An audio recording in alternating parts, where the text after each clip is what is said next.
वक्तव्य दिए, जब कोशिश किए कि हमारे यादव समुदाय के सभी साथी एकत्रित हों और अपने बारे में सोचें। इसी उद्देश्य के तहत आज इस हवाई अड्डा का चयन किए और इसमें हम लोग कुछ साथी पहुँचे हैं। इसका प्रचार प्रसार हो। अगले तिथि को हम लोगों की संख्या पूरे बिहार में 14%।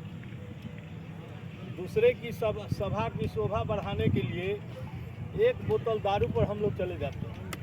अपने ही नहीं जाते हैं, 2-4-10 को ले करके जाते हैं। लेकिन जब अपना कार्यक्रम होता है वहाँ स्थिति हम लोगों की नगण्य हो जाती है। अगर यादव समाज के लड़का रामनवमी में तलवार और झंडा उठाना छोड़ दे तो वह रैली नहीं होगा।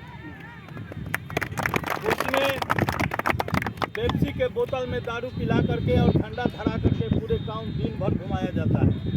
और यादव के बच्चे, आप उसमें ध्यान से देखिएगा कि जो आयोजन करता है उसका किसी का बच्चा नहीं होता है। जो भी है सो बैकवर्ड का ही बच्चा उसमें जाता है। अति पिछड़ा का हो, हरिजन का हो, और यादव बढ़ चढ़ करके हिस्सा लेता है और मुरेठा बांध करके जय श्री राम का। इस बात को आपने कभी ध्यान से सोचा ही नहीं कि इससे हमारा भलाई है कि हमारा बुराई है, इससे हम बढ़ेंगे कि हम इससे घटेंगे। इस पर कभी ध्यान नहीं दिया। हमारे मास्टर साहब ने कहा कि सबसे पहले 1 रोटी ही खाएंगे, 1 रोटी कम खाएंगे, लेकिन हर लोग अपने बच्चा को पढ़ाना सुनिश्चित करें। तभी जा कर के हमारे जंक्शन का पलदारी हुआ, चाहे बाजार समिति का पलदारी हो, वह हमारा अगला जनरेशन नहीं करेगा, वह कोई और करेगा। इसको छुड़ाने के लिए एकमात्र उपाय है कि हम लोग अपने अपने बच्चे को पढ़ाई लिखाई में ध्यान दें और ढकोसलावादी ब्राह्मणवादी व्यवस्था का विरोध करें। बहुत पूरे शहर के हर चौक चौराहे पर दुर्गा पूजा का जिम्मा किसके जिम्मे रहता है? यादवों के जिम्मे रहता है।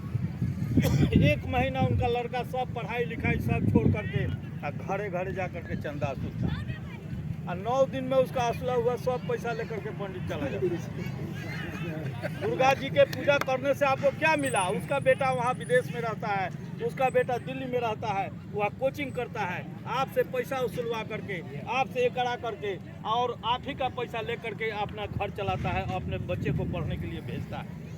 इस पर कभी आपने घूम करके नहीं देखा।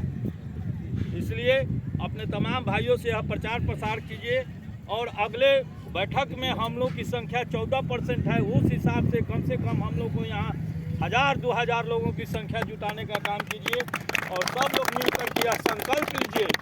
बहुत जगह जैसे उत्तर प्रदेश में एक धड़ल्ले से चमार जाति के और यादव जाति के, अति पिछड़ी जाति के लोगों ने यह संकल्प लिया कि हम मृत्यु भोज नहीं करेंगे, हम ब्राह्मण से शादी विवाह नहीं कराएंगे। जैसे एक कोयरी जाति ने अपना कुशवाहा लगन ही तैयार कर लिया और उन लोगों को बहिष्कार किया, अपने लगन के तहत वह ब्याह शादी करता है। उसी तरह अगर यह 2 समाज अगर उसको छोड़ देता है तो आप जानिए कि आपका कल्याण होगा, आप आगे बढ़ेंगे। हमारे साथी को अगर यही 150 का लोभ नहीं होता तो आप दुगना स्थिति में हैं। सारण संसदीय क्षेत्र में फिर भी आप चुनाव हार जाते हैं।